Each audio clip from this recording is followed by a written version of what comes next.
بسم اللہ الرحمن الرحیم۔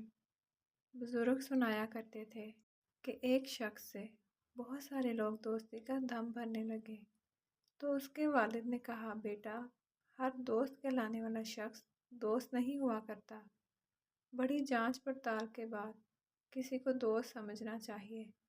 پھر باپ نے ایک دمبا ذبح کر کے بوری میں بند کیا جس سے خون ٹپک رہا تھا، اور بیٹے سے کہا، یہ اپنے دوستوں کے پاس لے جاؤ اور انہیں کہو مجھ سے قتل ہو گیا ہے، میری مدد کرو، پھر دیکھو وہ کیا جواب دیتے ہیں۔ بیٹے نے بوری اٹھائی اور رات کو ایک دوست کا دروازہ جا کھٹکھٹایا۔ دوست نے پوچھا، خیریت ہے؟ کہنے لگا، یار، مجھ سے قتل ہو گیا ہے، یہ لاش ٹھکانے لگانے کی جگہ نہیں مل رہی، نہ سر چھپانے کی، میری کچھ مدد کرو۔ دوست نے مدد کی بجائے ٹال دیا کہ تو جانے اور تیرا کام جانے، میں تیرے ساتھ کیوں پھنسوں۔ وہ دوسرے، تیسرے، چوتھے، الغرض سب دوستوں کے پاس گیا، لیکن کسی نے بھی اسے اپنے گھر میں پناہ نہ دی۔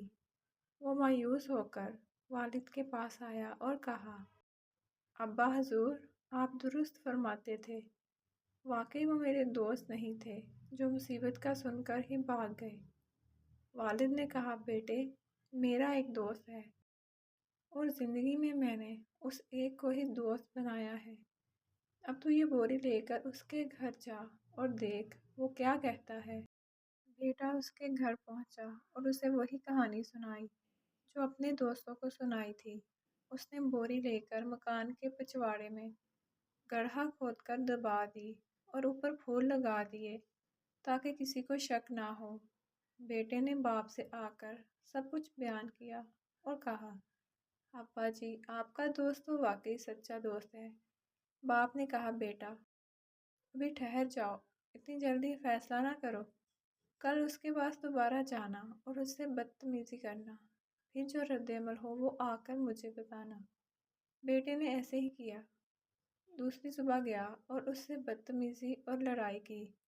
اس نے جواب میں کہا، اپنے والد سے کہنا فکر نہ کرے، تمہارا دوست چمن کبھی نہیں اجاڑے گا، مطلب جو پودے لاش کے اوپر لگائے ہیں وہ سدا لگے رہیں گے، انہیں کبھی نہیں اکھاڑوں گا، یعنی تیرے بیٹے کی بدتمیزی کو دیکھ کر اس کا راز کبھی فاش نہیں کروں گا، کیونکہ میں تیرا دوست ہوں۔